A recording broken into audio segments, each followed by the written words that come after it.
दोस्तों, रिलायंस पोर का fundamental analysis का एपिसोड 2 में आपको स्वागत है। आज हम लोग स्टडी करेंगे रिलायंस पोर का P&L यानी प्रॉफिट एंड लॉस स्टेटमेंट। दोस्तों, कोई भी कंपनी का P&L स्टेटमेंट आपको उस कंपनी का प्रेजेंट फाइनेंशियल हेल्थ को अच्छे से समझाएगा। दोस्तों, वीडियो को शुरू करने से पहले अगर आप रिलायंस पोर का इन्वेस्टर है या इन्वेस्ट करना चाह रहे हैं तो हमारे चैनल को जरूर सब्सक्राइब कर लीजिए, क्योंकि यहाँ पे आपको मिलेगा रिलायंस पोर का पूरा फंडामेंटल एनालिसिस। चलिए दोस्तों, शुरू करते हैं। हम लोग जाएंगे screener.in पे और सर्च करेंगे आर पोर यानी रिलायंस पोर लिमिटेड। दोस्तों, यहाँ पे आप देख सकते हैं कि ये है रिलायंस पोर का P&L यानी प्रॉफिट एंड लॉस स्टेटमेंट। दोस्तों, यहाँ पे हमको पिछले 10 साल का डेटा मिला है, लेकिन हम लोग फाइनेंशियल 2020 का बाद का डेटा को एनालाइज करेंगे क्योंकि वो ज्यादा रिलेवेंट रहेगा। दोस्तों, अगर आपको P&L स्टेटमेंट पढ़ना नहीं आता है तो आप मेरा चैनल पर जाके फंडामेंटल एनालिसिस प्लेलिस्ट में P&L स्टेटमेंट वाला वीडियो देख सकते हैं। उस वीडियो को देखने के बाद आप कोई भी कंपनी का P&L स्टेटमेंट अच्छे से समझ पाओगे। लिंक डिस्क्रिप्शन में दिया हूँ। दोस्तों, P&L स्टेटमेंट में पहला चीज है सेल्स यानी रेवेन्यू। यहाँ पे आप देख सकते हैं कि मार्च 2020 का बाद जो रेवेन्यू है वो लगभग कांस्टेंट है। आप देख सकते हैं कि ये 7,500 से 8,000 करोड़ के आसपास फ्लक्चुएट कर रहा है। पहले इसका पीछे का रीजन हम लोग ढूंढते हैं। दोस्तों, देखिए रिलायंस पोर का रेवेन्यू कहाँ से आता है। रिलायंस पोर एक पावर जनरेशन कंपनी है। रिलायंस पोर अपना पावर प्लांट से पावर जनरेट करेगा और उसको बेचने से जो पैसा आएगा वही कंपनी का रेवेन्यू है। यहाँ पे देखिए दोस्तों, रिलायंस पोर के पास जो जितना पावर प्लांट है उससे रिलायंस पोर पावर प्रोड्यूस करेगा, मतलब ये कांस्टेंट है। रिलायंस पोर के पास जितना पावर प्लांट जो ऑपरेशन में वो कांस्टेंट है। इसका मतलब रिलायंस पावर को जो पावर प्रोड्यूसिंग कैपेसिटी भी लिमिटेड है। जितना ऑपरेशनल पावर प्लांट है उतना ही इलेक्ट्रिसिटी प्रोड्यूस कर पाएगा। इसीलिए जो कंपनी का जो रेवेन्यू है वो ऑलमोस्ट सेम है। जब तक कंपनी के पास ऑपरेशनल पावर प्रोजेक्ट्स का नंबर बढ़ेगा नहीं, तब तक ये रेवेन्यू भी नहीं बढ़ेगा। और दूसरा चीज है एक्सपेंसेस। दोस्तों, यहाँ पे देखिए कंपनी का जो एक्सपेंस है वो भी लगभग सेम है। मतलब ये एक्सपेंस मतलब कंपनी पावर प्रोड्यूस करने में कितना एक्सपेंसेस कर रही है। दोस्तों, यहाँ पे एक पॉजिटिव सिग्नल है। आप मार्च 2025 यानी फाइनेंशियल 25 में जो एक्सपेंसेस है वो फाइनेंशियल 2024 का एक्सपेंसेस से कम है। ये एक पॉजिटिव सिग्नल है, क्योंकि यहाँ पे देखिए रिलायंस पावर अपना सेल्स को तो नहीं बढ़ा सकते जब तक उसके पास नया ऑपरेशनल पावर प्रोजेक्ट्स आएगा नहीं। तो अभी रिलायंस पावर अपना प्रॉफिट बढ़ाने के लिए एक ही चीज कर सकते हैं, वो एक्सपेंसेस को रिड्यूस करना। यहाँ पे कंपनी वही किया है, ये एक पॉजिटिव सिग्नल है। तो दोस्तों, यहाँ पे देखिए जो कंपनी का ऑपरेटिंग प्रॉफिट है वो भी लगभग सेम है। मतलब रिसेंट ईयर्स में हम लोग देखेंगे तो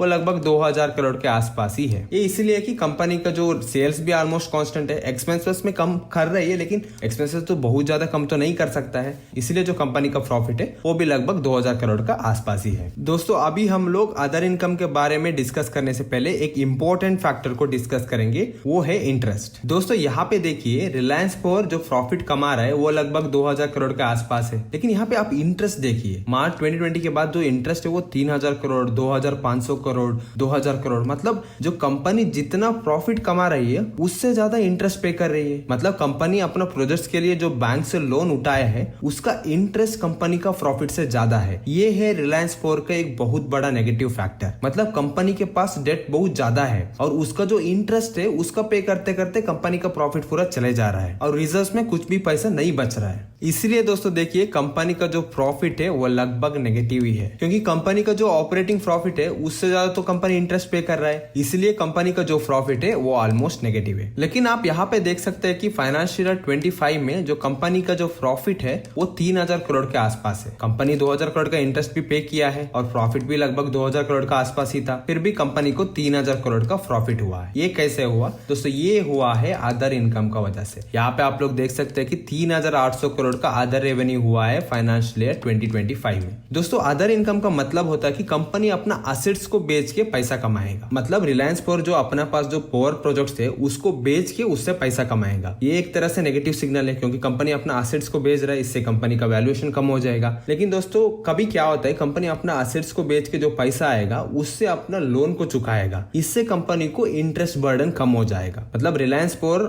एसेट्स को बेच के 3,800 करोड़ का पैसा कमाया और उससे कुछ लोन का प्रिंसिपल कम कर दिया, तो कंपनी के ऊपर नेक्स्ट ईयर में इंटरेस्ट बर्डन कम हो जाएगा। और वही आप यहाँ पे देख सकते हैं। फाइनेंशियल 24 में इंटरेस्ट था 2,500 करोड़ के आसपास और फाइनेंशियल 25 में इंटरेस्ट घट के 2000 करोड़ के आसपास आया, मतलब कंपनी के पास 500 करोड़ का इंटरेस्ट का पैसा बच गया है। दोस्तों P&L स्टेटमेंट का डेटा इंटरकनेक्ट होता है, मतलब यहाँ पे आप देखिए कंपनी का जो ऑपरेटिंग प्रॉफिट है वो लगभग 2000 करोड़ का आसपास है और इंटरेस्ट कंपनी ने 2000 करोड़ का आसपास ही पे कर रहा है, तो प्रॉफिट भी नेगेटिव हो जाएगा और इसका वजह से जो नेट प्रॉफिट आएगा वो भी ऑलमोस्ट नेगेटिव ही रहेगा। यहाँ पे जो पॉजिटिव वाली आया वो अदर इनकम की वजह से आया था, वो मैंने आपको ऑलरेडी एक्सप्लेन किया हूँ। तो दोस्तों अभी हम लोग समराइज करेंगे। दोस्तों रिलायंस पावर का P&L स्टेटमेंट में हमको ये समझ में आ रहा है कि कंपनी का जो सेल्स या रेवेन्यू है वो ऑलमोस्ट कांस्टेंट ही रहेगा तब तक कंपनी के पास नया ऑपरेशनल पावर प्रोजेक्ट्स नहीं आते। मतलब जब रिलायंस पावर का नया प्रोजेक्ट ऑपरेशन में आते हैं तब कंपनी का रेवेन्यू बढ़ेगा और एक्सपेंस है कंपनी कम कर सकता है, लेकिन वो भी ज्यादा नहीं कर सकता है क्योंकि रॉ मटेरियल कॉस्ट तो ऑलमोस्ट सेम ही रहेगा। फिर तीसरा चीज है ऑपरेटिंग प्रॉफिट। वो कंपनी लगभग 2000 करोड़ के आसपास कमा रहा है और फ्यूचर में भी उतना ही कमाएगा जब तक नया पावर प्रोजेक्ट ऑपरेशन में नहीं आते। और यहाँ पे मेन चीज है कि कंपनी का डेट। दोस्तों नेक्स्ट वीडियो में जब हम बैलेंस शीट के बारे में डिस्कस करेंगे उस टाइम में हम लोग देखेंगे रिलायंस पावर के ऊपर कितना डेट का बर्डन है। लेकिन P&L स्टेटमेंट पे हमको ये क्लियर है कि कंपनी को हर साल में लगभग 2000 करोड़ का इंटरेस्ट पे करना पड़ रहा है। जब तक ये इंटरेस्ट अमाउंट कम नहीं होगा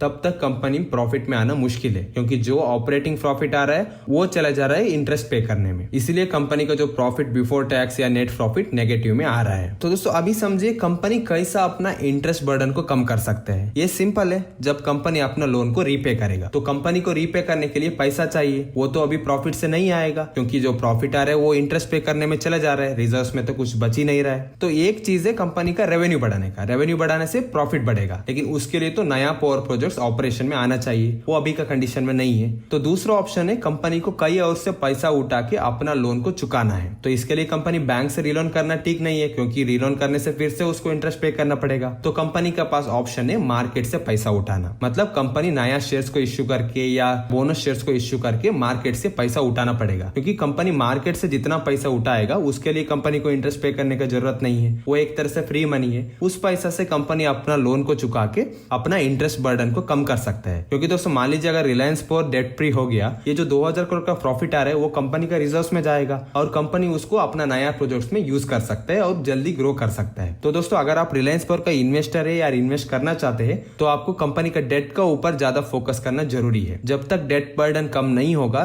तब तक कंपनी के लिए प्रॉफिटेबल मोड में आना बहुत मुश्किल है। दोस्तों आई होप आपको रिलायंस पावर का P&L स्टेटमेंट अभी अच्छे से समझ में आ गया है। आप सेम मेथड से कंपनी का क्वार्टरली रिजल्ट को भी एनालाइज कर सकते हैं, दोनों लगभग सेम ही रहेगा क्योंकि क्वार्टरली रिजल्ट से ही आपका ईयरली या एनुअल रिजल्ट निकलता है। दोस्तों अगले वीडियो में हम लोग स्टडी करेंगे बैलेंस शीट और कैश फ्लो स्टेटमेंट के बारे में। इससे आपको पता चल जाएगा कंपनी के ऊपर कितना डेट का बर्डन है और कंपनी के पास कितना एसेट्स है और कंपनी अपना पैसा को कैसे यूज कर रहा है। तो दोस्तों आप अभी तक हमारा चैनल को सब्सक्राइब नहीं किया तो चैनल को जरूर सब्सक्राइब कर लीजिए। मिलते हैं अगले वीडियोस में।